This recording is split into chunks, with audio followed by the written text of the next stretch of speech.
Ang kwento ay nagaganap sa isang dystopian na mundo kung saan ang mga demonyo ay naninirahan sa mga sinaunang armas, sinasaniban ang mga gumagamit nito, at ginagawang mga superhuman na nalulula sa pagnanais na pumaslang. Sa paglipas ng panahon, isang ahensya na kontrolado ng gobyerno na tinatawag na Shoshidai ang nilikha upang manghuli at mangolekta ng mga isinumpang armas na ito upang mapigilan ang pagkalat ng mga superhuman. Gayunpaman, isa sa mga nawawalang espada ng demonyo, ang Shiro, ay sinasaniban ng isang lalaki isang gabi at pinilit itong pumaslang ng mga taong walang kapantay sa isang bayan, kabilang ang asawa ng isang babaeng buntis. Nang unti-unting bumalik sa normal ang lalaki, binuhat ng babae ang Shiro at pinaslang ito bilang paghihiganti. Pagkatapos, ang patuloy na pagnanais sa dugo ng Shiro ay nagsimulang magpabaliw sa kanya. Kaya, upang mapigilan ang sarili na manakit ng iba, nagsabit siya sa kakahuyan. Ilang sandali pa, natagpuan ng isang panday ng espada na nagngangalang Aman ang kanyang bangkay habang pauwi at huminto upang magbigay pugay. Nang sandaling iyon, narinig niya ang isang sanggol na umiiyak sa malapit at lumapit, para lamang makita ang sanggol ng babae, si Guy, na umiiyak habang yakap niya ang Shiro sword. Dahil sa awa sa kanya, kinuha ni Aman si Guy kasama ang Shiro at iniuwi upang palakihin ito. Pagkalipas ng ilang taon, lumaki si Guy at naging isang mahusay na binata na nagsasanay upang maging isang panday ng espada tulad ni Aman. Isang araw, habang abala siya sa pagpukpok ng ilang metal sa bakuran, nilapitan siya ng anak ni Aman na si Sayaka, na may gusto rin sa kanya, at niyaya siyang lumabas sa isang karaoke date, ngunit tumanggi si Guy at nagpatuloy sa pagtatrabaho. Dahil dito, mapaglarong hinayla ni Sayaka ang martilyo ni Guy at tumakbo palayo. Agad siyang sinundan ni Guy at hinawakan ang kamay nito. Gayunpaman, bago pa niya mabawi ang kanyang kagamitan, dumating ang bodyguard ni Sayaka na nagngangalang Tatsumi, inihagis siya sa lupa at pinilit siyang humingi ng tawad.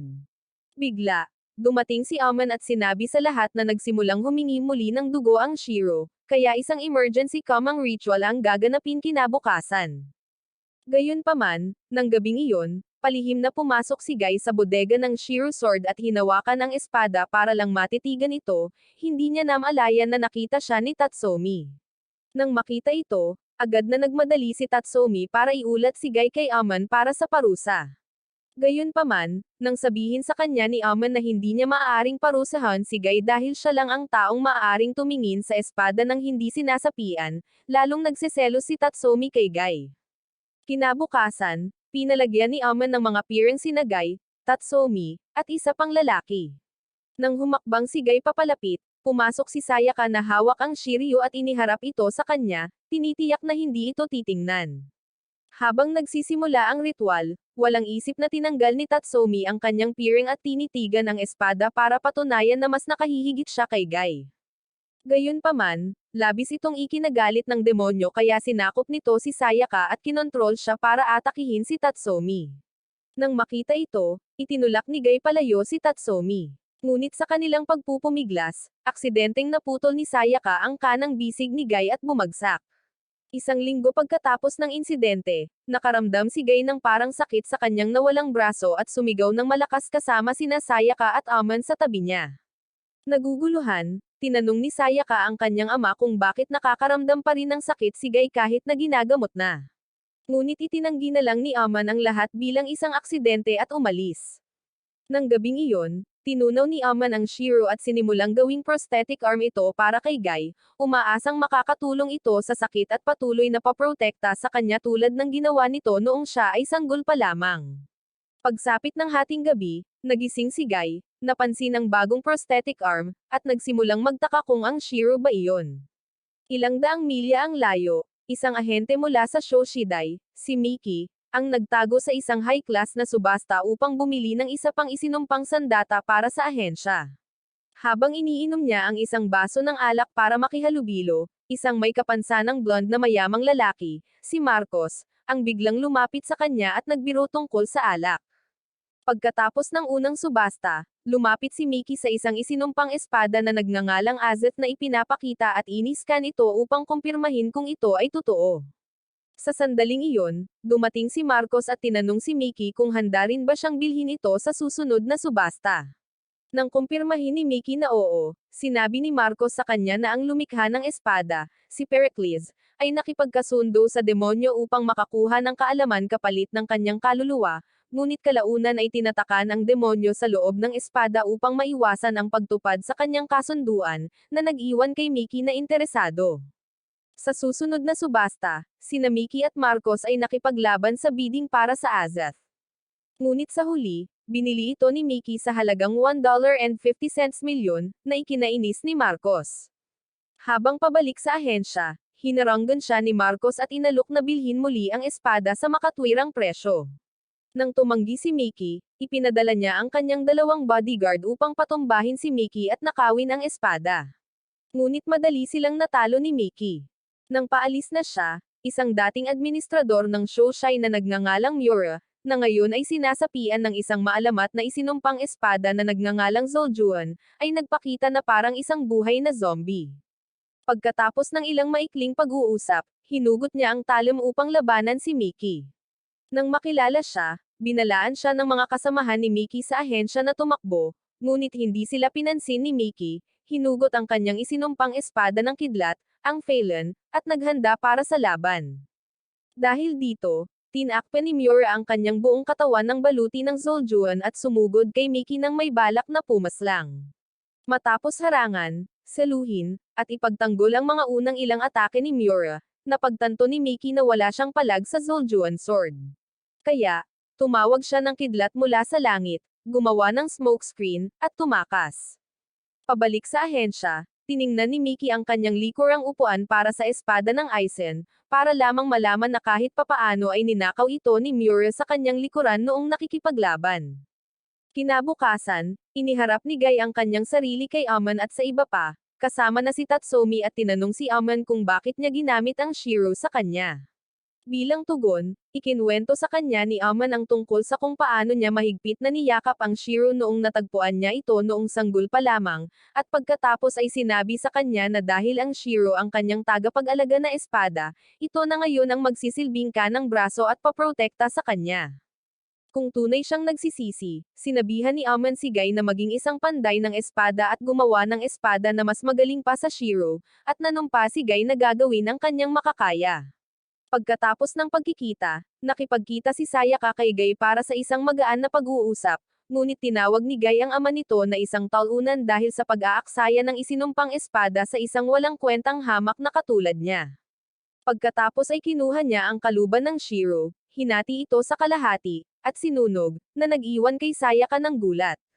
Samantala, nilapitan ni Tatsumi si Aman at tinanong kung bakit niya sinayang ang Shiro kay Guy. Nang ipaliwanag ni Aman na ito ay dahil sina Shiro at Guy ay nakatali sa isang hindi maintindihang kapalaran, na siyang interesado niya, lalo pang nagseselos si Tatsumi kay Guy. Ilang milya ang layo habang natutulog sa kanyang mansyon, binangungot si Marcos tungkol sa demonyong Azath sword na sumapi sa kanya, at mabilis na nagising. Pagkatapos ay kinuha niya ang espada sa tabi ng kanyang kama, inalala ang laban ni Mickey at Miura noong nakaraang gabi, at hindi lamang napagtanto na ito ay totoo, kundi tinanggap din ang katotohanan na mayroong mga supernatural na kapangyarihan. Habang pinaplano niya ang kanyang paghihiganti laban sa mga nagtaksil sa kanya, dumating ang kanyang nakababatang kapatid na babae at inanyayahan siyang bumaba para sa almusal. Doon, sinubukan ng mga magulang at kapatid ni Marcos na panatilihing masaya ang silid sa pamamagitan ng paghikayat sa kanya na kumain, ngunit bigla siyang nagalit sa kanila. Nangako siyang pagbabayaran sila ng malaki dahil sa pagiging perpektong pekeng pamilya para sa kanya at itinaboy sila palayo. Pagkatapos, bumalik si Marcos sa kanyang madilim na silid, gumuhit ng isang bilog na mahika sa sahig, at sinubukang ipatawag ang demonyong Azath para sa kapangyarihan. Ngunit nang walang nangyari, nagsimula siyang bumagsak at umiyak. Samantala, nagsagawa ng background check si Mickey at ang kanyang partner kay Marcos, at nalaman na ang lalaki ay nasangkot sa isang aksidente sa sasakyan na pumaslang sa kanyang mga magulang at nakababatang kapatid na babae habang nagbabakasyon 2 taon na ang nakalilipas. Bagamat nakaligtas siya, sinabi ng kasamahan ni Mickey na siya ay paralisado sa ilalim ng baywang magpakailanman, na nagpapaliwanag kung bakit medyo desperado si Mickey para sa espada ng Azath. Habang nagpapatuloy sila sa kanilang pag-uusap, binisita siya ng toxic na dating kasintahan ni Marcos na si Erica at sinabing malapit na siyang ikasal sa kanyang basurang dating matalik na kaibigan, si Tanabe.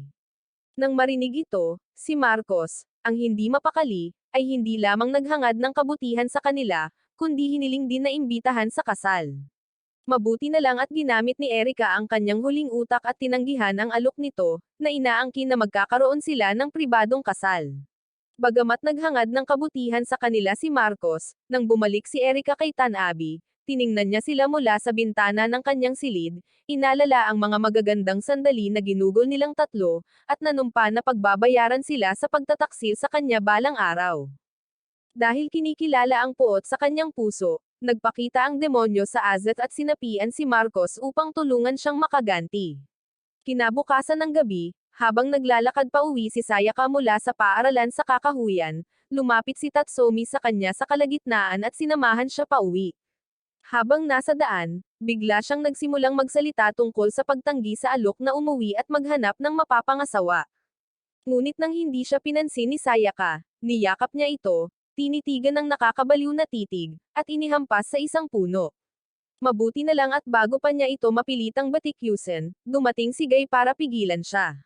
Galit na sinubukan ni Tatsumi na umatake dahil sa pang-iistorbo sa kanyang pribadong sesyon, ngunit madaling hinaranggan ni Guy ang atake at itinulak siya sa lupa. Kasunod nito, nagsimulang bamulong ang Shiro kay Guy na tapusin si Tatsumi doon mismo, ngunit nang mawalan ng sarili si Guy at lumapit sa kanya, sinigawan siya ni Sayaka at tumigil siya. Nang araw na iyon, nang bumalik siya sa villa, sinimulan ni Guy na saktan ang kanyang sarili sa pagtatangkang patahimikin ang nakakainis na boses ng Shiro, na patuloy na nag-uudyok sa kanya na pumaslang ng mga tao. Mabuti na lang at bago pa niya malubhang masaktan ang kanyang sarili, dumating si Sayaka at niyakap siya, na sa kung anong dahilan ay nagpatahimik sa boses ni Shiro. Ilang araw ang lumipas, habang ikinakasal sina Tanabe at Erica, biglang pumasok si Marcos sa bulwagan ng simbahan at sinugod silang dalawa habang kinukuha ang Azeth mula sa kanyang portal upang tapusin sila.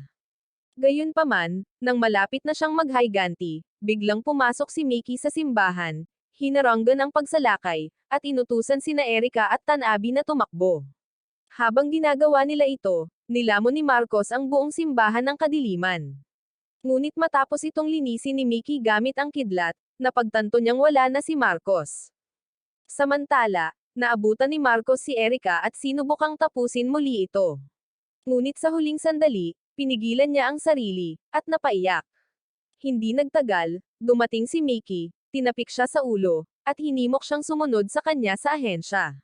Sa ibang lugar, pumasok si Tatsumi sa isang lihim na silid sa villa upang nakawin ang isang bihirang maalamat na sibat ng demonyo na kilala sa talas nito, ngunit sinapian lamang siya nito. Habang pabalik sa ahensya, sinabi ni Mickey kay Marcos, na patuloy na umiiyak na parang talunan, na hindi na siya normal na tao at dadalhin doon, kung saan siya patutulugan upang maantala ang kanyang pagbabago sa sarili.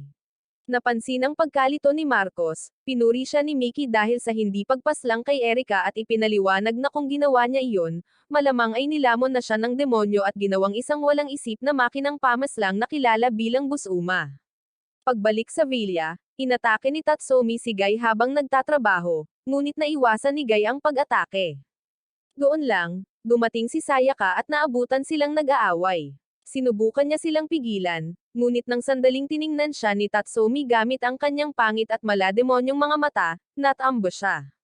Hindi nagtagal, hinaranggan ni Guy ang isa pang atake, ngunit ang patuloy na pagpilit ng Shiro na pumaslang ay nagpabaliw sa kanya kaya't sa wakas ay sumuko siya at nag-transform bilang isang half-Busuma na may mahabang espada na nakausli sa kanyang prosthetic arm. Kasunod ng pagbabagong ito, sinugod ni Guy si Tatsumi at inatake siya. Ngunit sa sandaling iyon, naramdaman ni Aman ang pagnanais sa dugo mula sa kanyang silid at lumabas upang tingnan ito. Nang makita niya si Sayaka na walang malay sa sahig sa labas, talagang natakot siya at agad na nagmadali upang tingnan ito. Samantala, sina Guy at Tatsumi ay nasa Kakahuyan na ngayon at nag-aaway at umuungal tulad nina Naruto at Sasuke sa Valley of the End. Matapos magtanggol laban kay Tatsumi ng ilang sandali, nakita ni Guy ang kanyang bakana at tinusok si Tatsumi ng diretso. Matapos mapaungal sa sakit, sinubukan ni Tatsumi na umatras, ngunit sinundan siya ni Guy. Samantala, ang kapalit ni Miura sa ahensya na si Kyuka ay dinala ang baguhang si Marcos sa isang espesyal na silid para sa isang conference call kasama ang tatlong tagapagtatag ng ahensya. Matapos i-set up ang tawag, tinawag niya si Marcos na isang chrysalis at sinabi sa kanila na ang kanyang core ay ang Azat Sword. Nang marinig ito, tinanggap ng mga tagapagtatag si Marcos sa ahensya at ipinakilala ang kanilang sarili bilang Shidai, isang ahensya ng pananaliksik na kontrolado ng gobyerno na kasalukuyang nagsasaliksik ng mga pamamaraan ng mga armas na ginagamit upang sakupin ang mga tao. Kung magtagumpay sila, ipinangako nilang babaguhin si Marcos mula sa isang chrysalis pabalik sa isang normal na tao upang hindi na niya kailangang mag-alala tungkol sa pagiging isang busuma. Gayunpaman, ipinaliwanag nila kay Marcos kung ano ang naramdaman niya nang sandaling sakupin siya ng demonyo ng Azath. Pagkatapos noon, opisyal na tinanggap nila siya bilang isa sa kanilang mga ahente at tinapos ang pagpupulong. Samantala, si Mickey ay nasa isang silid ng pagsusuri sa ahensya, nakikipagsesyon sa isang nurse na nagngangalang Mina. Pagkatapos ng kanilang masayang sesyon, kinunan siya ng dugo ng nurse at tiniyak kay Mickey, na malapit ng mahimbing na matulog, na makakahanap ang ahensya ng lunas para sa kanyang sumpa balang araw. Natatakot si Mickey na bago dumating ang araw na iyon, magiging toxic si Mina at makikipagsesyon sa ibang lalaki, ngunit ginawa ni Mina ang lahat para tiyakin sa kanya na hihintayin niya ito.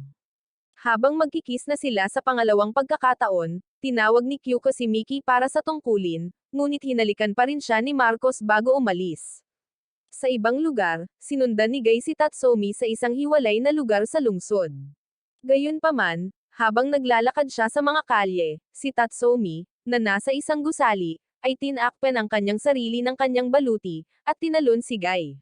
Matapos umiwas sa unang atake, sumugod si Guy kay Tatsumi at umiwas ng isa pa at tinusok siya sa katawan. Habang umuungal sa sakit si Tatsumi, nakita sila ng isa sa mga helicopter ng Shidai at nagulat pabalik sa base. Pagbalik sa ahensya, dinala ni Kyuka at Mickey si Marcos sa kanilang armory kung saan nakatago ang mga narecover na isinumpang armas. Ngunit habang ginalugad nila ang lugar, nakatanggap si Kyuka ng mensahe tungkol sa isang bagong nakitang Bosoma at chrysalis at agad na nagmadaling bumalik sa control room.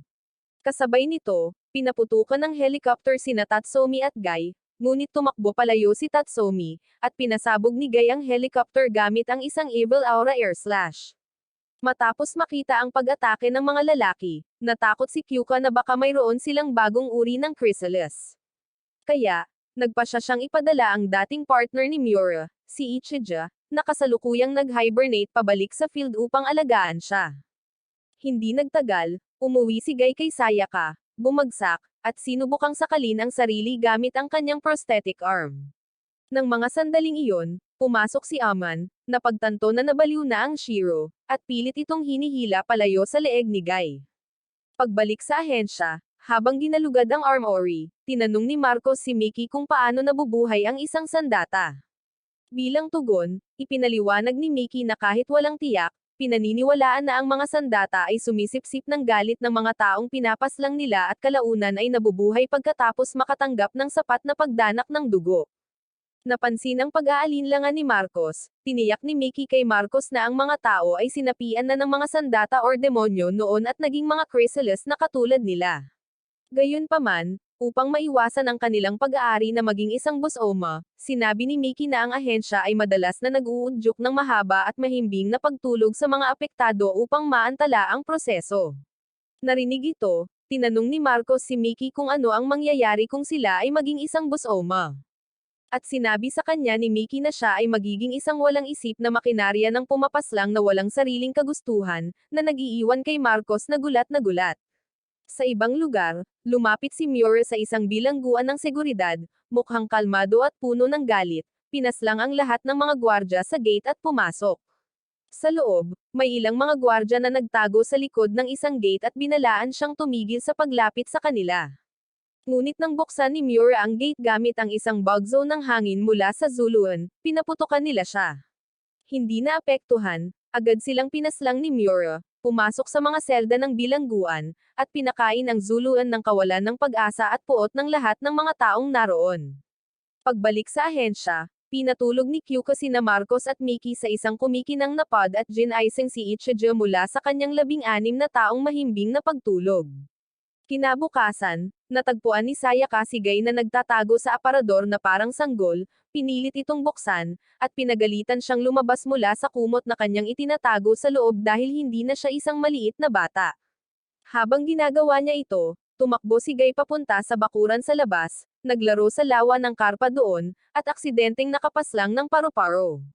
Nang mga panahong iyon, dumating si Aman at tinanong si Sayaka, na nasa labas na, kung ano ang nangyayari. Habang ipinaliwanag niya na kakaiba ang kinikilos ni Guy, nilapitan ni Kyuko si Ichijo, hindi pinapansin ang kanyang 6 inches na rocket launcher, at ipinakilala ang sarili bilang kapalit ni Miura. Dahil hindi talaga alam ni Ichijo ang nangyari kay Miura, tinanong niya si Kyuko kung bakit ito nangangasiwa sa jurisdiction ni Miura. Upang maiwasan ang hindi kinakailangang drama, itinago muna ni Kyuko ang pangangailangang malaman iyon at sinabihan siyang maghanda agad para sa isang trabaho. Pagbalik sa villa, hinanap ni Naaman at Sayaka si Guy sa isang madilim na silid, ngunit matapos paulit-ulit na mabaigo siyang kumilos ng normal, napagpasyahan ni Aman na si Guy ay bumalik sa isang hindi paganap na estado upang makatakas mula sa kanyang sarili at sa walang humpay na paghingi ng dugo ng Shiro. Pagkatapos ng mabilis na paliligo, tumungo si Ichijo sa garahe ng ahensya, sinubukan ang kapangyarihan ng kanyang isinumpang espada, ang chakram, at nagmaneho patungo sa kanyang susunod na misyon sakay ng kanyang kakaibang sasakyan. Di nagtagal, tinanong siya ng nasasakupan ni Kyuko kung ano talaga si Ichijo. Bagamat ito ang una niyang misyon kasama niya, sinabi ni Kyuko sa kanya na marami na siyang narinig tungkol sa chakram at sa paraan ng kanyang pakikipaglaban. Gayunpaman, ipinaliwanag niya na ang chakram ay isang banal na singsing ng liwanag na ginagamit ng isang mensahero ng mga Diyos na ipinadala upang parusahan ang isang buong kaharian ng mga makasalanan. Ayon sa alamat, ginamit ng mensahero ang liwanag ng chakram upang sunugin ang buong kaharian hanggang sa maging abo sa loob ng ilang segundo, na walang naiwan. Pagkalipas ng mga taon, natuklasan ito malapit sa mga guho ng kahariang iyon at sinamba bilang isang banal na sandata bago tuluyang nahulog sa mga kamay ng Ultimate Chrysalis ng Shashidai, si Ichijo. Nang araw na iyon, mabilis na pumasok si Sayaka sa kwarto ni Guy para ihain ang hapunan. Ngunit nang hindi niya ito matagpuan doon, medyo nag-alala siya at kalaunan ay hinanap niya ito sa puntod ng kanyang ina. Habang sinusubukan niyang kausapin ito, nagsimulang bumagsak ang ulan at nagsimulang umiyak si Guy na parang sanggol. Dahil sa awa niya sa kanya, naalala ni Sayaka ang lahat ng sinabi sa kanya ng kanyang ama tungkol sa pagbabago ni Guy at inalo ito. Samantala, bumalik si Aman sa opisina ng kanyang villa, iniabot ang isang bagong gawang punyal sa isa sa kanyang matatandang customer, si Keiichi. Nang makita ang punyal, pinasalamatan ni Keiichi si Aman sa paggawa ng higit pa para gawing perpekto ang punyal. Ngunit sa hindi malamang dahilan, hindi natuwa si Aman. Nang mapansin ito, tinanong siya ni Keiichi kung nag-aalala ba siya kay Guy, ang apprentice na ginawa niyang braso ang Shiryu, at pinagtibay ni Aman na nag-aalala siya. Dito, tinanong ni Keiichi si Aman kung naisip ba niyang sasakupan ng Shiryu si Guy. Bagamat sinasabi ni Aman na oo, nararamdaman pa rin niya na malalampasan iyon ni Guy dahil sa pinagsaluhan nila simula pa noong siya ay ipinanganak.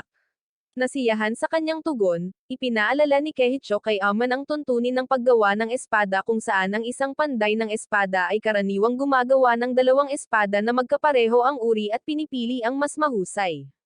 Pagkatapos ay tinanong kung ligtas bang ipagpalagay na mayroong pangalawang espada ng Shiryu na umiiral. Bagamat inaangkin niyang hindi niya alam, sinabi ni Aman kay Keiichi na ang kanilang Shiryu ay dapat na mas mababa ang lakas kaysa sa isa dahil walang pangalang inukit dito, na nangangahulugang maaaring mayroong isang nakahihigit na Shiryu sa ibang lugar. Ilang milya ang layo mula sa villa sa isang tindahan ng paghahasa ng espada, dalawang manggagawa, si Haita at isang balingkinitang babae na nagngangalang Kyumi, ay abala sa paghahasa ng mga espada ng kanilang mga customer nang biglang nagsimulang magsalita si Kyumi tungkol sa kanyang pagmamahal sa katana ng Hapon. Nang matapos siyang humagulgol, dinilaan niya ang katana ng kanyang mga customer na parang isang nakakasuklam na nilalang at agad na nagsimulang magwala sa komposisyon, tekstura, at maging sa temperatura ng katana, na nag-iwan sa kawawang si Haita na nabigla. Sa kasagsagan nito, nagsimulang kumanta si Kyumi ng masasayang tunog at nagmakaawa kay Haita na tusokon siya nito. Ngunit upang maiwasan ang isang kaso sa sanaysay, tumanggi si Haita.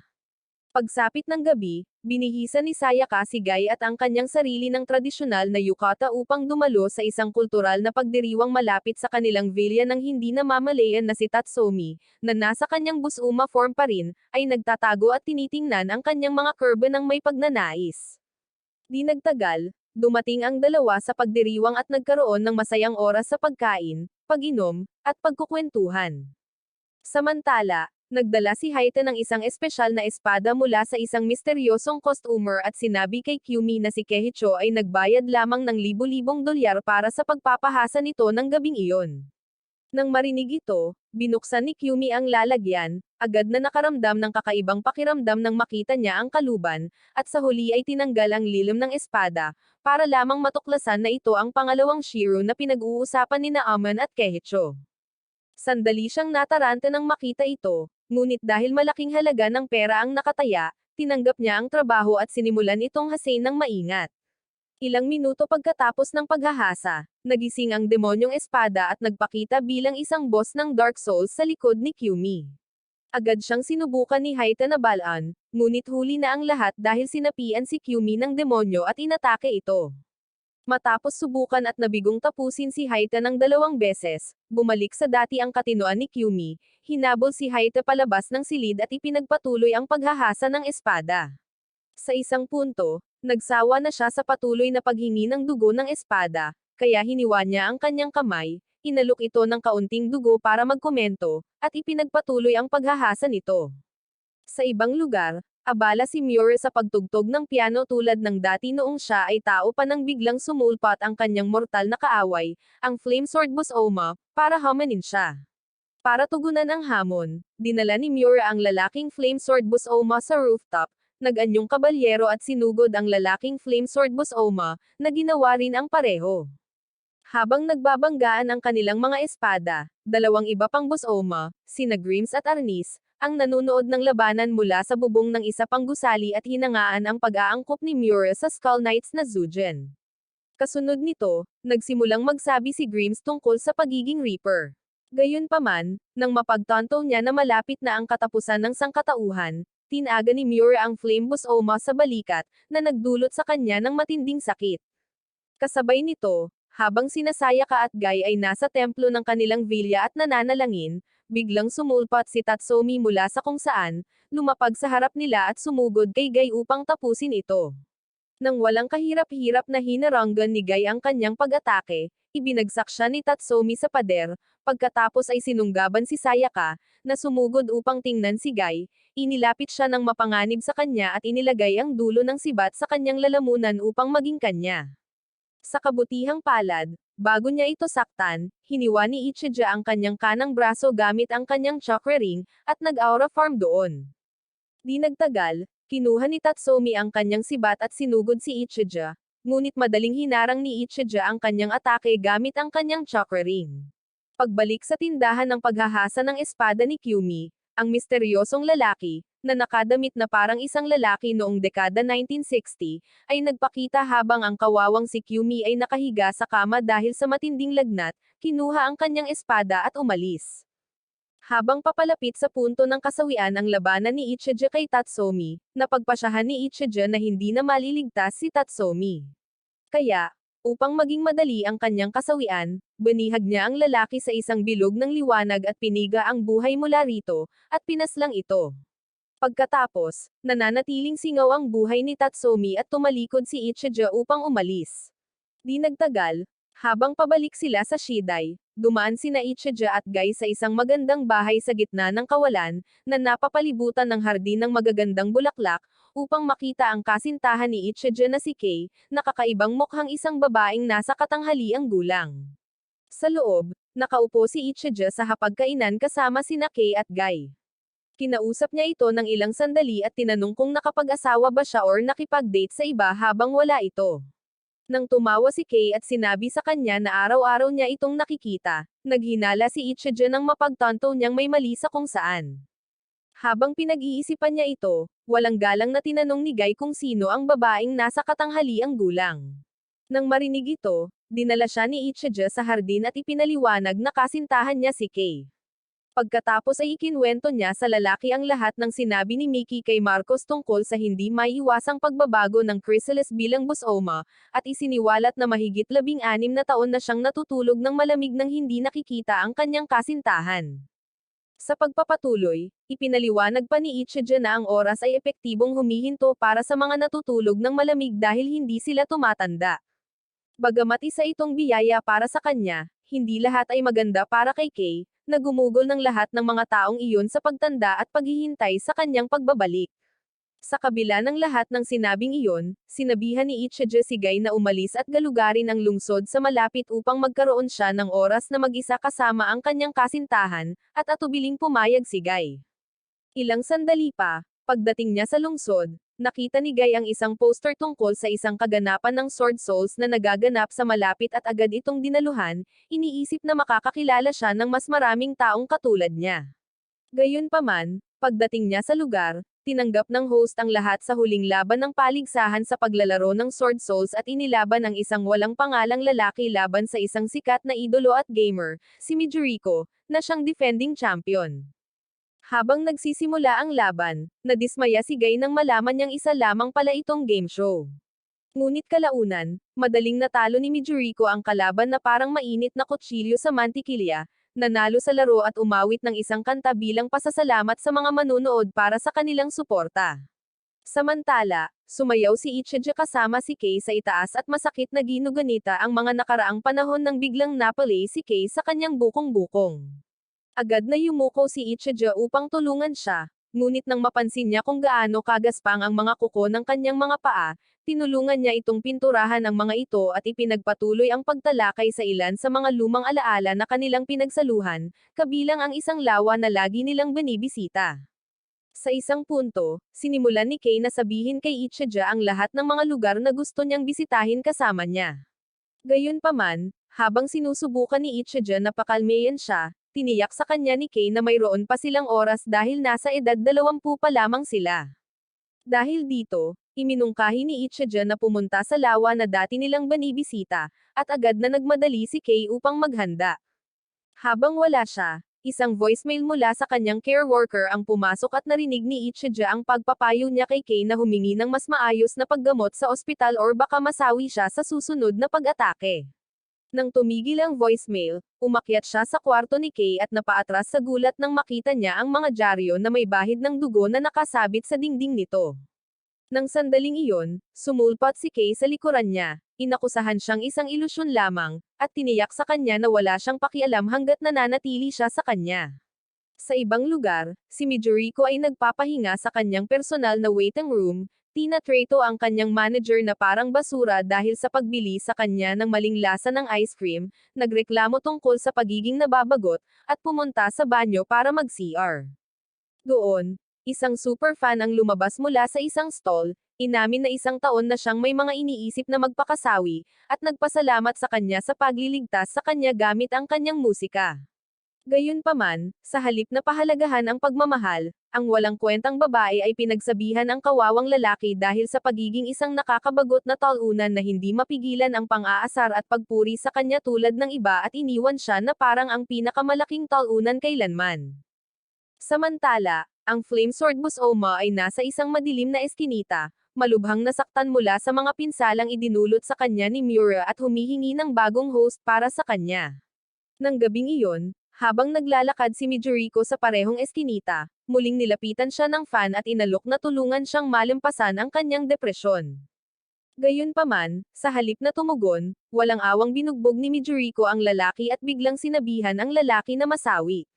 Kalaunan, napagpasyahan ng kawawang lalaki na sawa na siya sa babaeng ito, kaya't inihampas niya ito sa pader at sinuntok ang kanyang ulo na hindi matino sa loika. Nang makita ang galit ni Midoriko, ang Flamesword Busoma ay nag-iba sa anyo ng espada nito at nangakong bibigyan si Midoriko ng napakalaking kapangyarihan habang ginagamit niya ito. Sa sandaling gawin niya ito, sinapian si Midoriko ng demonyo ng espada at pinaslang ang lalaki ng walang awa. Sa ibang lugar, binantayan ni Ichija si Kay sa lawa habang tumatakbo ito. Ngunit sa isang punto, inatake sa puso si Kay at nagmakaawa kay Ichija na buhatin siya pauwi, hindi sa ospital. Nang gabing iyon, inatake ni Mijuriko ang lungsod, naghagis ng apoy pakaliwa at pakanan at sinira ang lahat. Sa isang punto, tinamaan si Guy ng apoy, kaya nagiba siya sa anyo ng Busoma at hiniwa ang susunod na atake ni Mijuriko, sumugod sa kanya, at nakipag-espada sa kanya. Kasunod nito, umatras si Mijuriko sa isang magandang lugar at nagsimula ng isang pag-uusap kasama si Guy. Pagbalik sa bahay ni Kay, ipinakita ni Kay kay Ichi ang damit pangkasal na binili niya ilang taon na ang nakalilipas at sinabi sa kanya na matagal na niyang hinihintay ang pag-propose nito sa kanya mula noon. Naantig sa kilos niya, nag-propose si Ichija sa kanya at tinulungan siyang isuot ang damit. Ngunit pagkatapos noon, nanghina si Kay at humiga sa kanyang kama. Pagkatapos ng ilang maikling pag-uusap, tinanong ni Ichija ang kawawang babae kung sinira ba nito ang buhay niya sa pamamagitan ng pag-akay sa kanya, ngunit tiniyak sa kanya ni Kay na hindi sana siya namumuhay sa ibang paraan. Pagkatapos noon, nakatulog siya at agad na ipinaalam ni Ichija kay Kyuka na papunta na siya para tulungan si Guy habang ang walang kwentang lalaki ay patuloy na nanggugulo sa lahat ng dako. Dumating si Ichija at inatake siya gamit ang kanyang mga singsing na chakram. Nang harangan sila, agad siyang umatras, naiwan sina Ichija at Guy. Pagkalipas ng ilang araw, isang mayamang 300 pounds na babae na si Yusuko ang nag-sunbathing sa kanyang yate habang ito ay naglalayag sa Pasipiko upang hanapin ang kayamanan ng isang sinaunang pirata. Di nagtagal, tinawag niya ang kanyang alipin na si Billy at sinabihan itong maglagay ng sunscreen sa kanyang likod. Habang ginagawa ito ni Billy, tinanong niya ito kung ano ang plano niyang gawin kapag natanggap na niya ang kanyang bahagi ng kayamanan. Nang sabihin ni Billy na bibili siya ng bahay para sa kanyang mga magulang, nagalit ang nakakainis na babae, pinakawalan ang kanyang aura, at sinubukang ikulong si Billy sa pagitan ng kanyang kakilakilabot na mga binti. Mabuti na lang at bago pa man madungisan si Billy, isa sa kanyang mga diver surface mula sa malapit na tubig, ay lumabas mula sa tubig, at ipinaalam sa kanila na natagpuan na niya ang kayamanan. Halos agad-agad, isinakay ito ni Yusuko sa barko, tinipon ang iba pang mga tripulante, at binuksan ito, para lamang makita ang ilang lumang bote ng champagne sa loob. Bagamat nadismaya, sinunggaban ni Yusuko ang mga lalaki dahil sa pagiging napakaawain at walang silbi. Pagkatapos, kinuha niya ang inumin at ininom ito. Pagbalik sa lungsod, isang hairdresser at part-time na modelo na nagngangalang Issei ang nag-aayos ng buhok ng isang babaeng customer nang bigla itong mabalisa at sinimulang pag-alitan ito dahil sa pagtrato dito ng walang galang. Sa halip na masaktan, nagmakaawa ang babae na patuloy siyang pag-alitan. At nang gawin niya iyon, umawit siya ng masasayang tunog at mga kasukdulan. Nang gabing iyon, habang ninanamnam nila ang champagne, nakinig si Yusuko sa mga miyembro ng kanyang crew na nag-uusap tungkol sa kung ano ang plano nilang gawin sa kanilang bahagi ng kayamanan at nagbibiro sa kanila. Matapos marinig ang kahilingan ng lahat, sinabi ng propesor ng arkeolohiya sa kanila, si Hiroshi, na gusto lang niyang makita ang martilyo ni Galon. Agad na napuna ang kuryusidad ni Yusuko. Sa karagdagang pagpapaliwanag, sinabi ni Hiroshi sa kanila na ang martilyo ay isang maalamat na sandata na dating ginagamit ng pirata na ang kayamanan ay kanilang hinuhuli at ang pinagmulan nito ay nagmula pa sa sinaunang Greece noong ang mga paligsahan sa labanan ay isang pangunahing anyo ng libangan. Dahil sa kung gaano kahalaga ang premyo, ipinaliwanag ni Hiroshi na maraming kabalyero ang isinasapanganib ang kanilang buhay sa paligsahan hanggang sa kumalat ang tsismis na ang mga nanalo sa paligsahan bawat taon ay palaging nakikipaglaban gamit ang isang espada na gawa ng isang panday mula sa maliit na nayon ng galon. Isang araw, isang kabalyero ang bumisita kay Galon, kinailangang gumawa ng espada para sa kanya, at nanalo sa susunod na paligsahan gamit ito. Kaagad pagkatapos, pinaslang ng walang kwentang basura si Galon ng walang awa upang pigilan ang iba na gamitin ang kanyang mga sandata at iniwan ang anak ni Galon sa matinding kalungkutan. Matapos iyakan ang bangkay ng kanyang ama ng ilang araw, narinig ng anak ni Galon ang isang tinig mula sa martilyo ni Galon na nagsasabi sa kanya na gamitin ang kapangyarihan nito upang ipaghiganti si Galon. Kaya, kinuha niya ito at nagparehistro para sa paligsahan. Sa panahon ng paligsahan, pinaslang ng anak ang kabalyero na pumaslang sa kanyang ama, pati na rin ang lahat ng iba pang kalaban na kanyang nakaharap at sa huli ay nanalo. Sa pagdiriwang ng piging, natakot ang walang kwentang hari sa kapangyarihan ng martilyo, kaya nilason niya ang anak ni Galon at kinuha ang martilyo bilang kanyang sarili. Sa paglipas ng panahon, sinasabing ang martilyo ang nagpabaliw sa hari at Samaire sa maharlikang pamilya, kaya naman ito ay nakatago na ngayon sa ilalim ng dagat. Kinabukasan, binisita ni Issei ang studio upang kumuha ng ilang litrato para sa cover ng kanyang magazine. Pagkatapos, dumalo siya sa isang panayam kung saan tinanong siya ng host kung ano ang nag-uudyok sa kanya na maging isang sikat na estilista. Sumagot si Issei, sinabi sa kanya na nasa isang quest siya upang mahanap ang babaeng may pinakamagandang buhok sa mundo. Gayunpaman, nang tanungin ng host kung ano ang gagawin niya kung matagpuan niya ito, sinabi ni Issei na tatapusin niya ito, pagkatapos ay mabilis na bumalik sa kanyang pagiging palakaibigan at tinawag itong biro. Sa kanyang pag-uwi, naalala ni Issei ang sandaling natagpuan niya ang kanyang nakababatang kapatid na babae at iba pa na nasawi sa kalye at nakita ang taong responsable sa malapit, isang babaeng archer na may pinakamagandang buhok sa mundo. Habang patuloy siyang nagmamaneho, nanumpa siyang tatapusin ang archer at ipaghihiganti ang kanyang kapatid. Kinabukasan, nang matagpuan ng mga tauhan ni Yasuko ang kayamanan, nabaliw si Yasuko sa tuwa at nagdaos ng isang maliit na piging upang ipagdiwang ang kanilang tagumpay. Habang ginagawa nila ito, bumangon si Yasuko para magbanyo, ngunit habang papunta sa banyo, nakita niya ang isa sa kanyang mga tauhan na nakahandusay at sawi sa sahig at sumigaw. Samantala, nakakuha si Issei ng isang kakaibang costumer na ang buhok ay kasing ganda ng buhok ng babaeng archer sa kanyang mga alaala. Sa una, hindi niya inisip ang ugali nito, ngunit nang mahawakan niya ang gininto ang buhok nito, agad niyang napagtanto na ito ang kanyang hinahanap at nagsimulang magpanik. Naramdaman ng babae ang kanyang takot, ngunit sa halip na kumilos, hinimok niya itong ipagpatuloy ang kanyang trabaho at sinabi sa kanya na malapit na siyang makakuha ng isang maalamat na espada ng Fairy Snow na nagngangalang na Bigma, na nag-iwan kay Issei na gulat.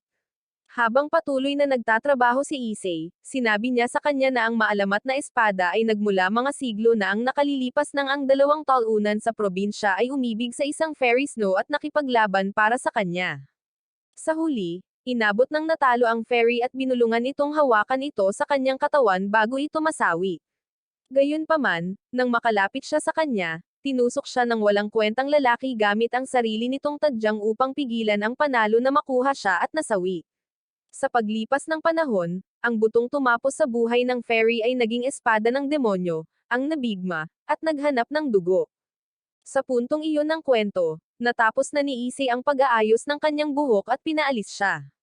Pagbalik sa yate ni Yasuko, tinawag ni Yasuko ang lahat upang alamin kung sino ang pumaslang sa lalaki, ngunit dahil walang umamin, nagsimula silang lahat na mag-away. Di nagtagal, napagtanto nilang wala si Hiroshi, at isa sa kanila ang nagmadaling hanapin siya. Ilang segundo ang lumipas, sumigaw ang lalaki, at halos kaagad, nagmadaling hanapin sila ni Billy at ng isa pang lalaki, naiwan si Yasuko na mag-isa. Nang lumabas si Yasuko upang hanapin sila, nakita niya ang dalawa pang sawi.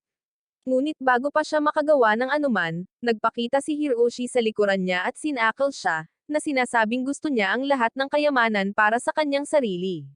Gayunpaman, bago masawi si Yasuko, inatake ni Billy si Hiroshi sa likod at inatake si Yasuko. Gayunpaman, naiwasan niya ang mga atake nito, naglakad ng masyadong malapit sa gilid ng barko, at nahulog sa karagatan. Habang lumulubog siya, ang martilyo ni Galon, na nakapatong sa isang barkong nawasak sa ilalim niya, ay tumawag sa kanya, hinihimok siyang gamitin ito kapalit ng dakilang kapangyarihan at sumuko si Yasuko. Samantala, natunto ni Issei ang kakaibang babae mula kanina sa isang eskinita at tinanong kung bakit niya pinaslang ang kanyang kapatid. Nang magbigay siya ng malabong sagot, hinugot niya ang kanyang shotgun at pinaputukan siya para lamang mapagtanto na siya ay ganap na ligtas. Pagkatapos ay tinawag ng babae ang nabigma mula sa kanyang katawan at pilit itong itinanam kay Issei, umaasang magiging busoma siya balang araw, pagkatapos nito ay nawala siya. Kasabay nito, bumalik si Yasuko sa barko dala ang martilyo ni Galon, pinaslang si Billy, at bumalik sa tindahan ni Issei kinabukasan upang ipaayos ang kanyang buhok. Samantala, Ginaising ni Kyuko sina Miki at Marcos mula sa kanilang malamig na pagtulog para sa kanilang susunod na gawain, at ikinwento sa kanila ang isang maliit na kasaysayan tungkol sa isinumpang sandata na kanilang susunod na mababawi. Tulad ng iba pa, ang alamat ay nagsimula ilang siglo na ang nakalilipas ng basagin ng isang lalaking tao ang pisngi ng isang fairy, na nagpanganak ng isang hybrid na nagngangalang Kanata na may nakahihigit na lakas at kaalaman. Nang mag-18 taong gulang si Kanata, binigyan siya ng kanyang ina ng isang sinaunang palakol na pandigma mula sa mundo ng mga diwata na tinatawag na Halbert at binalaan siyang gamitin lamang ito sa paghahangad ng hustisya. Kung hindi, isang malaking sakuna ang mangyayari sa kanya. Sinunod ang payo ng kanyang ina, pumunta si Kanata sa larangan ng digmaan at mag-isang pumaslang ng 100 kaaway upang maging isang bayani. Sa kasamaang palad, nang bumalik siya sa nayon, natuklasan niya na ang kanyang kasintahan ay nagpakasal sa isang doktor habang wala siya. Dahil sa matinding dalamhati, hinabol at pinaslang niya ang kanyang dating kasintahan at ang asawa nito ng walang awa. Dahil dito, ang Halbert ay naging pula at nabaliw si Kanata, na naging dahilan upang pumaslang siya ng hindi mabilang na mga inosente, kabilang ang kanyang sariling mga magulang, hanggang sa kalaunan ay nasawi siya sa pagod. Sa ganoong paraan, tinapos ni Kyuka ang kwento at sinabi kina Miki at Marcos na papasok sila sa gusali ng isang kumpanya ng real estate sa Japan at nakawin ang armas mula sa may sakit na tagapagtatag nito. Hindi nagtagal, nilisan ni Miki at Marcos ang ahensya dala ang kaalaman na si Mina, ang mabait na nurse ni Miki, ay kasalukuyang undercover bilang sekretarya at nurse ng tagapagtatag. Ilang sandali pa, pagdating nila, nilapitan ni Miki at Marcos ang mga receptionist at kinausap sila. Samantala, si Ichija ay nasa isang kafe kasama si Guy, iniisip ang kanyang kamakailang pagkikita sa kawawang matandang si Keiichi nang mapansin niya si Guy na nakatitig sa kanya at tinanong kung ano ang problema nito. Ipinaalala sa kanya ni Guy na dapat ay nasa ahensya na sila, ngunit sinabihan siya ni Ichija na mag-relax at magsaya sa lungsod dahil walang makakaalam kung gaano katagal silang matutulog muli. Pagbalik sa gusali ng kumpanya, muling nagkita si Miki at ang kanyang kasintahan sa isang lihim na silid, hinalikan ito, at tinanong kung saan itinatago ang halberd.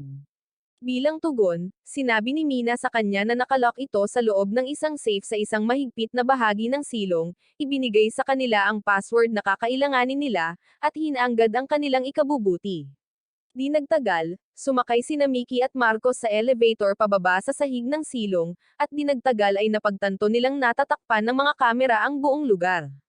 Para hindi sila mapansin, tinakpan ni Marcos ang katawan niya at ni Miki ng kadiliman mula sa espadang azat at dumaan sa kamera para makarating sa banyo ng mga lalaki.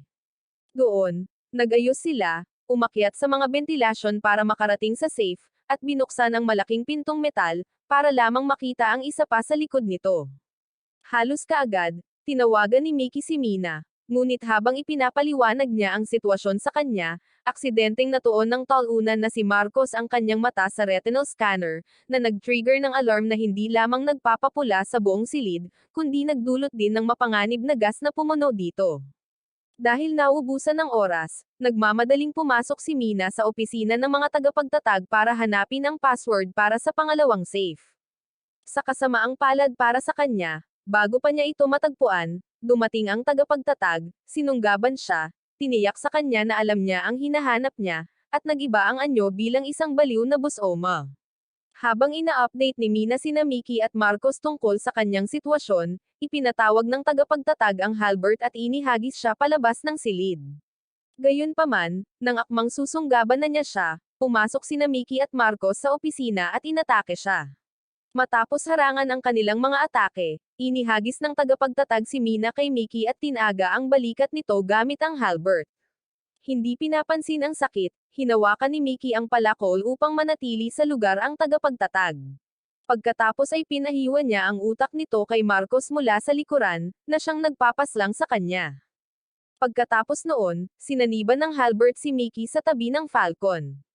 Ngunit habang umuungal siya sa sakit, dinala siya ni Marcos at Mina sa isang eskinita upang panatilihing buhay hanggang sa dumating ang tulong.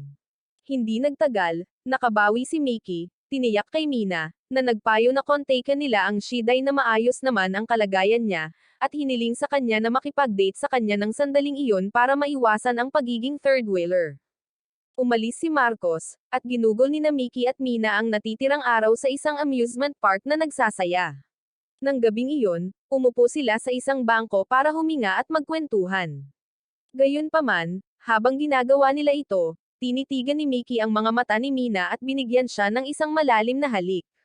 Nakalulungkot, ilang segundo pa lamang ang lumipas mula ng maghalikan, nagsimulang humingi ng dugo sina Falcon at ang Halbert. Kaya agad na huminto si Miki at habang pinipilit si Mina na tumakbo, nag-transform siya bilang isang kalahating Busoma na may hawak na parehong armas. Pagkatapos nito, tumakbo siya sa kakahuyan para magtago, ngunit sumunod si Mina at sinubukang gumamit ng Tok no Jutsu para ibalik siya, ngunit inatake siya nito. Hindi nagtagal, dumating si Marcos at inatake si Miki para pigilan siya. Ngunit habang dahan-daang natatalo siya ni Miki, ang singsing na chakram ni Ichija ay tumama sa kanya sa likod. Nang makita ito, sumugod si Miki kay Ichija, na nasa malapit, nag-transform sa isang matibay na Busoma at inatake si Ichija. Matapos ipagtanggol ni Ichija ang atake, pinagsama ni Miki ang kapangyarihan ni Halbert at Falcon sa isang napakalaking bola ng kuryente, pinasabog ang sarili, at inihampas si Ichija sa lupa. Nang makita ito, agad na bumangon si Guy at inatake si Miki. Ngunit nang malapit ng tamaan ni Miki ng bola ng kuryente, napunta si Ichija sa pagitan nila at tinanggap ang tama. Bago pa man muling umatake si Miki, nilapitan siya ni Mina, nagmamakaawa na bumalik siya sa taong mahal niya.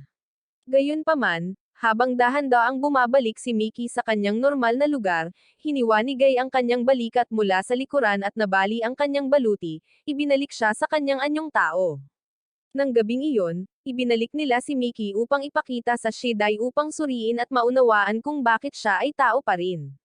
Dahil medyo bihira ang kondisyon ni Miki, iminungkahi ng doktor na pagtuunan nila ng pansin ang pagbawi ng armas habang kaya pa. Pagkatapos ng pagsusuri, nilapitan ni Mina si Miki at sinabi rito na maayos naman ang resulta ng kanyang pagsusuri, na medyo ikinatuwa ni Miki. Matapos mag-usap ang magkasintahan, tiniyak ni Mina kay Miki na mahal pa rin niya ito. Pagkatapos, pinatulog niya sina Marcos at Miki ng malamig. Sa pagkakataong ito, binaha ng pulang gas na nakakapanghina ang katawan ni Miki. Pagkalipas ng ilang araw, isang rich kid na nagngangalang Shin, na may hawak na pangalawang espadang Shiro, ang nagising sa kanyang mansyon, at habang nag-aalmusal, sinabi niya sa kanyang mayordomo na ang espada ay kamakailan lamang umiiyak sa paghahanap ng mas mababang bersyon nito. Nang sandaling iyon, pumasok ang kanyang katulong upang ipaalam sa kanya na dumating na ang kanyang mga bisita. Kaya, pinutol ni Shin ang usapan at pumunta sa waiting room upang makipag-usap sa kanila. Doon, nalaman niya na nais ng bisita na magtayo ng isang ampunan sa isang dating gusali ng paaralan at kailangan ang kanyang pondo upang maisakatuparan ito. Matapos suriin ang plano sa negosyo, pumayag si Shin na tulungan ang lalaki. Ngunit pagkatapos umalis ng unang lalaki, dumating ang isa pang lalaki na may plano na magtayo ng isang retirement home sa parehong gusali, na nag-iwan kay Shin na gulat na gulat. Nang gabing iyon, nakita ni Amon si Sayaka na nakatitig sa dating himlayan ni Shiro sa kanilang villa at tinanong kung iniisip na naman ba nito si Guy. Nang magpahayag ng kaunting galit si Sayaka kay Guy, iniwan siya ng ganoon, sinabi sa kanya ni Amon na lahat ng ito ay dahil ginagabayan ni Shiro ang kanyang kapalaran at tinulungan lang niya si Guy sa pamamagitan ng paggawa kay Shiro na prosthetic arm nito. Gayunpaman, tumanggi si Sayaka na intindihin ang kanyang punto at umalis na lang. Sa labas, huminto siya upang gunitain ang isang partikular na alaala ng kanyang pagkabata na nagpaibig sa kanya kay Guy. Noong gabing iniligtas niya siya mula sa pagkagat ng isang mabangis na aso sa kakahuyan at inihatid pa rin siya pauwi na parang isang alpha male kahit na malubhang nasugatan. Sa ibang lugar, nilapitan ni Ichija si Guy habang nakatingin sa buwan at kinukutya siya dahil sa pagpapaligtas sa kanya noong kanilang laban kay Miki. Nang marinig ito, tinanong ni Guy kung bakit niya siya iniligtas doon, at sinabi sa kanya ni Ichija na ito ay dahil sa labis siyang mahina. Gulat na gulat, tinanong ni Guy si Ichija kung nagbibiro lang ba siya, ngunit tiniyak ni Ichija na seryoso siya. Pagkatapos ay tinawag niya ang pangalan ni Sayaka at tinanong muli si Guy kung gusto niya ito. Nang tumanggi pa rin si Guy, na sinasabing mas gusto niyang mamuhay ng mag-isa, sinabi ni Ichije sa kanya na mahina siya dahil wala siyang anumang bagay or mahal sa buhay na pinoprotektahan, na nag-iwan kay Guy na gulat na gulat. Kinabukasan, dinala ni Shin ang lalaki ng retirement home at ang lalaki ng ampunan sa dating gusali ng paaralan upang tingnan ito bago nila ito bilhin. Pagkatapos ng mga pag-uusap, nagtalo ang dalawang lalaki kung para saan dapat gamitin ang gusali, na medyo nagpahirap sa mga bagay para kay Shin dahil isa rin siyang artist. Gumuhit si Shin ng isang magandang larawan ng isang matandang lalaki at isang batang lalaki na naglalaro sa bakuran at iminungkahi na magtulungan ang mga lalaki upang itayo ang ampunan at isang retirement home sa iisang lugar. Mabuti na lang at gumana ang ideyang ito dahil agad na tumigil ang mga lalaki sa kanilang pagtatalo at sumang-ayon na magtulungan, na nag-iwan kay Shin na isang mas masayang lalaki. Samantala, si Sayaka ay nasa oras ng pananghalian kasama ang kanyang mga kaibigan, nag-aalala para kay Guy. Nang mapansin nila ang kanyang kalooban at iminungkahing subukan nila ang isang malaking tindahan ng cake sa downtown para maibsan ang kanyang pag-iisip. Nang pumayag si Sayaka na sumama sa kanila, lahat sila ay natuwa dahil bihira siyang lumabas. Pagbalik sa villa, nakilala ni Keiichiro ang isa pang miyembro ng tribong gabi, si Kasumo, at nakipagkwentuhan sa kanya. Pagkatapos, humingi ng tawad si Kasumo sa kawalang galang ni Suwon noong isang gabi, at inamin na ang katotohanang hindi naramdaman ni Suwon ang Busoma na nagtatago sa kanyang anino sa tamang oras ay nagpapakita na marami pa silang dapat matutunan. Gayunpaman, hiniling ni Kasumo kay Keiichiro na sabihin sa kanya kung ano ang nangyari sa Busoma kalaunan, at sinabi ni Keiichiro na nawala ito pagkatapos ng away nito kay Guy. Tungkol kay Guy, nagtanong din si Kasumo tungkol sa kanya.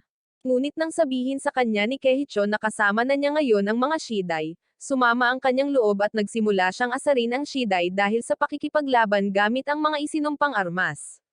Nang gabing iyon, dinala ni Ichije si Guy sa isang inabandonang gusali upang masiyahan sa ilang camp-style sukiyaki.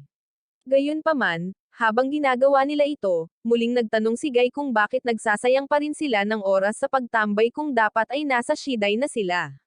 Nang sabihin sa kanya ni Ichije na dahil mas masaya siya sa ganitong paraan, tinanong ni Guy kung bakit pa siya sumali sa Shidai. Bilang tugon, sinabi sa kanya ni Ichije na ito ay upang mabuhay at ipagpaliban ang kanilang hindi maiiwasang pagbabago sa Busoma sa pamamagitan ng pagtulog ng malamig sa pasilidad. Dito, tinanong ni Guy si Ichije kung bakit siya takot na maging Busoma, ngunit sinabi sa kanya ni Ichije ang malinaw na dahilan. Hindi na sila umiral bilang kanilang mga sarili. Sa pagkakataong ito, tinanong ni Guy si Ichije kung bakit niya ikinakapit ng husto ang kanyang pagkatao. Upang masagot ang kanyang tanong, ikinwento ni Ichije ang kanyang pinagmulan noong siya ay isang sundalong lumalaban para sa kanyang bansa at napasabog kasama ang kanyang mga kasamahan habang nasa isang misyon. Ilang sandali pa lamang ay papalapit na sa kanila ang mga sundalong kaaway upang tapusin sila. Ngunit sa huling minuto, sinabi ni Ichije na ang singsing ng liwanag na chakra ay nagpakita sa kanya at nag-alok na bigyan siya ng kapangyarihan upang tapusin ang lahat kabilang ang kanyang mga kakampi. Walang pag-aalinlangan, natanggap ni Ichije ang kapangyarihan at naging isang chrysalis at pinaslang ang mga sundalong kaaway. Ngunit nang malapit na niyang tapusin ang kanyang mga kasamahan sa koponan, nahulog ang larawan ni Kei mula sa kanyang bulsa at ibinalik ang kanyang pagkatao. Dahil dito, sinabihan ni Ichije si Guy na huwag siyang hahayaang gamitin ng sandata at dapat niyang palaging protektahan ang mga taong mahal niya. Pagkatapos noon, tinapos niya ang kanyang papuri at sinabihan si Guy na bumili ng chives para sa kanila. Samantala, nakasalubong ni Shin ang isang babaeng sinusubukang magpapirma ng ilang petisyon sa kalye malapit sa tindahan ng cake habang pauwi at nagpas siyang sumama sa kanila. Nang matapos na ni Sayaka at ng kanyang mga kaibigan ang kanilang panggabing pagkain, naghiwalay sila ng landas. Habang pauwi, nakasalubong ni Sayaka si Shin, na buong tapang na hiniling sa kanya na pumirma sa petisyon, ginawa ito, at pagkatapos ay pinaalis siya. Di nagtagal, nakasalubong niya ang dalawang talunan na agad na nagsimulang manggulo sa kanya. Habang sasaktan na sana nila siya, dumating si Shin upang gumanap bilang knight in shining armor, ngunit binugbog siya ng mga lalaki kahit na magalang siya at umalis. Di nagtagal, nakasalubong ng dalawang talunan na iyon si Mijuriko at sinubukang guluhin siya. Gayunpaman, sa pagkakataong ito, tinawag ni Mijuriko ang espadang nagliliyab, pinaslang ang una, pagkatapos ay hinabol ang pangalawa hanggang sa makarating sila kina Sayaka at Shin at pinaslang din siya. Habang aatake hinasanan niya sina Sayaka at Shin, dumating si Guy at hinaranggan ito.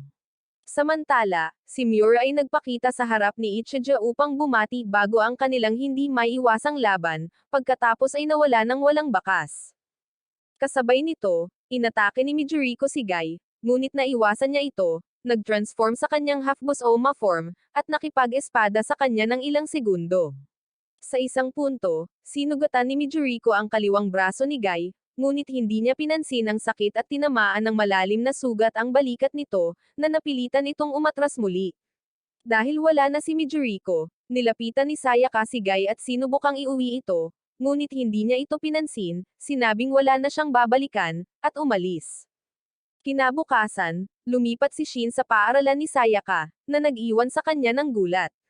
Pagbalik sa Shidai Agency, ipina-upload ni Kyuko sa kanyang mga siyentipiko ang datos ni Marcos sa utak ni Mina sa pamamagitan ng isang komplikadong pamamaraan at binago rin ang buong istruktura ng kanyang mukha at buhok upang tumugma kay Erika, ang dating ex ni Marcos. Nang matapos ang pamamaraan, nagising si Mina at sinabi sa kanya ni Kyuko na siya na ngayon ang namamahala sa paghawak kay Marcos. Dahil dyan, ginaising ni Kyuko si Marcos mula sa malamig na pagtulog, ginawa ang normal na scan para tingnan ang kanyang vital signs, at hinayaan siyang magbihis bago siya bigyan ng briefing. Habang ginagawa niya ito, dumating si Mina, nakamukha na ngayon ni Erika, at nagpakilala. Ngunit agad na bumilis ang tibok ng puso ni Marcos nang makita at makilala ang balingkinitan nitong Kerba. Sa huli, umupo si Mina at nagtanong sa kanya ng ilang mga katanungan tungkol kay Mickey at sa kanyang huling laban dito. Matapos sabihin sa kanya ang lahat, naalala ni Marcos ang nangyari nang maging magnanakaw si Mickey at natakot na baka maging halimaw siya bago pa nila mahanap ang lunas. Upang aliwin siya, inihiga ni Mina ang kanyang ulo sa malambot na unan sa aset nito, at agad na nagbalik tanaw si Marcos sa mga masasayang panahon. Kalaunan, habang nagmamaneho si Ichija at si Guy pabalik sa ahensya, tinanong siya ni Guy kung bakit nagbago ang isip niya tungkol sa pagpunta doon. Bilang tugon, ipinaliwanag ni Ichija ang pamilyar na proseso ng malamig na pagtulog na ginagamit upang maantala ang kanilang pagbabago sa isang busoma. Pagkatapos ay idinagdag niya na kahit na ang mga lalaking Chris Alize ay bibihira, ang lilim ay naglalayong tipunin at pangalagaan ang lahat ng isinumpang sandata sa mundo. Tungkol naman sa pasilidad mismo, ipinaliwanag niya na ito ay idinisenyo upang ilagay ang mga Chris Alize na tulad nila sa malamig na pagtulog upang sila ay maihiwalay at mapag-aralan sa paghahanap ng lunas bago sila tuluyang masira. At pagkatapos ay tinapos niya ang kanyang paliwanag. Pagbalik sa paaralan ni Sayaka, ipinakilala ni Shin ang sarili sa kanyang mga bagong kaklase bilang isang mayamang lalaki na marunong ng Ingles. At ito pa lang ay agad na siyang naging bagong paborito ng klase dahil marami ang nagkukumpulan sa kanya pagkatapos ng home class. Matapos silang asikasuhin, lumabas siya para magpahangin. Ngunit habang naglalakad siya sa koridor, tatlong talunan ang kusang sumugod sa kanya at agad na sinubukang apihin siya. Sa sandaling sinubukan ng isa sa kanila na nakawin ang kanyang pitaka, dumating si Sayaka, hinablot ang pitaka mula sa kanya, at agad na tinawag ang guro at lahat ng nasa bully. Nang maging masikip ang lugar, iniwan ng mga talunan ang dalawa para iligtas ang kanilang sarili. Pagkatapos, ibinalik ni Sayaka ang pitaka ni Shin, muling nagpakilala bilang kanyang kaklase, dinala siya sa labas para magpahinga sa isang bangko, at ikinwento sa kanya ang tungkol kay Guy, ang lalaking nagligtas sa kanilang mga sarili noong nakaraang araw. Nang araw na iyon, nang dumating si Ichija sa ahensya kasama si Guy, pinagalitan siya ni Kyuka dahil sa hindi pagpansin sa kanilang mga mensahe at pagtangging magpakita para sa isang ulat pagkatapos ng aksyon pagkatapos ng kanyang misyon.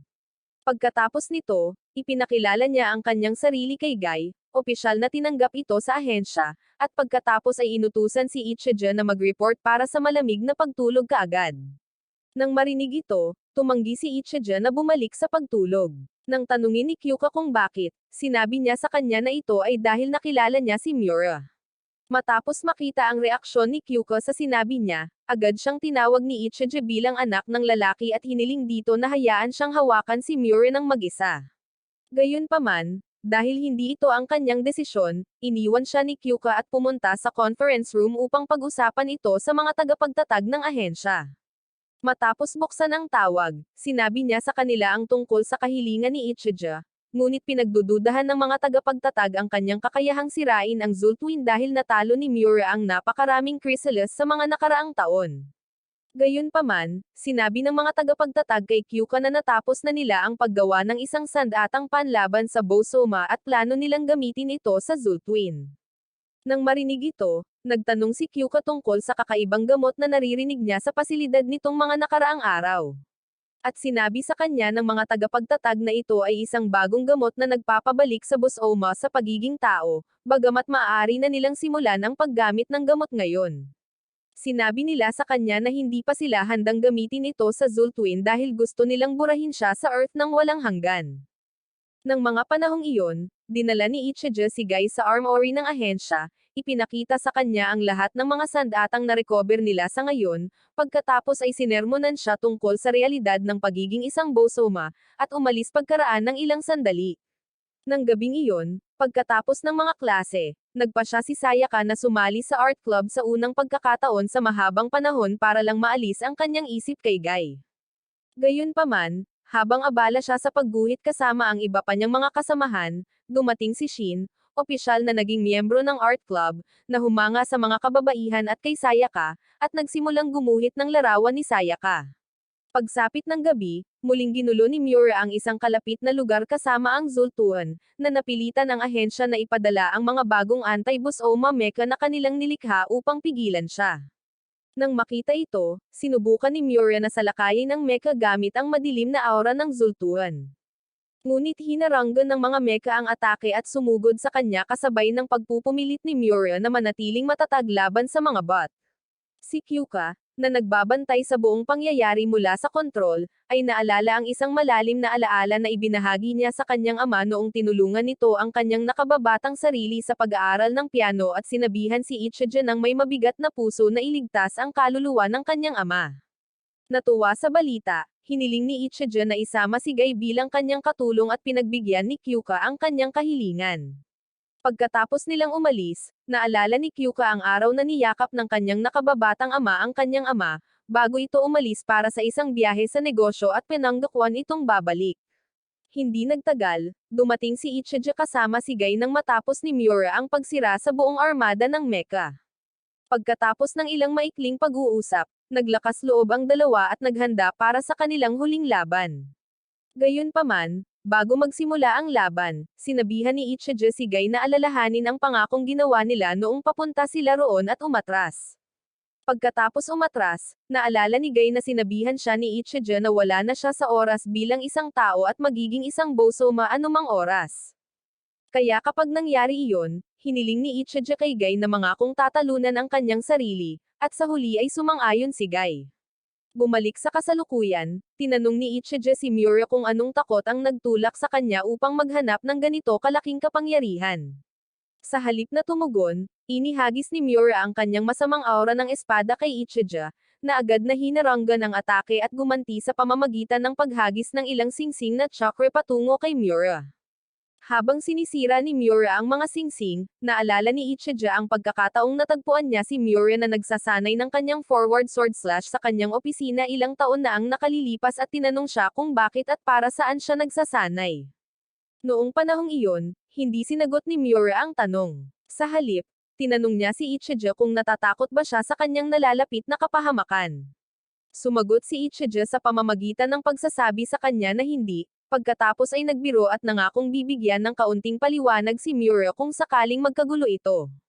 Ngayong talagang nagkagulo na si Miura, ginawa ni Ichija ang lahat ng kanyang makakaya at inatake siya gamit ang lahat ng kanyang makakaya. Samantala, naabutan ni Shin si Sayaka sa kalye habang naglalakad ito pauwi at ibinigay sa kanya ang larawang iginuhit niya sa kanya habang nasa klase ng sining. Matapos itong makuha, nagpasalamat si Sayaka sa kanya at iniwan si Shin sa kanyang butler, na agad na dumating pagkatapos. Pagbalik sa larangan ng digmaan, nalinlang ni Ichija si Miura at mahigpit na pinigilan siya gamit ang isang singsing na chakra sa kanyang baywang. Gayunpaman, nang malapit na niyang supalan si Miura, nakaramdam siya ng matinding sakit sa loob niya at napaluhod.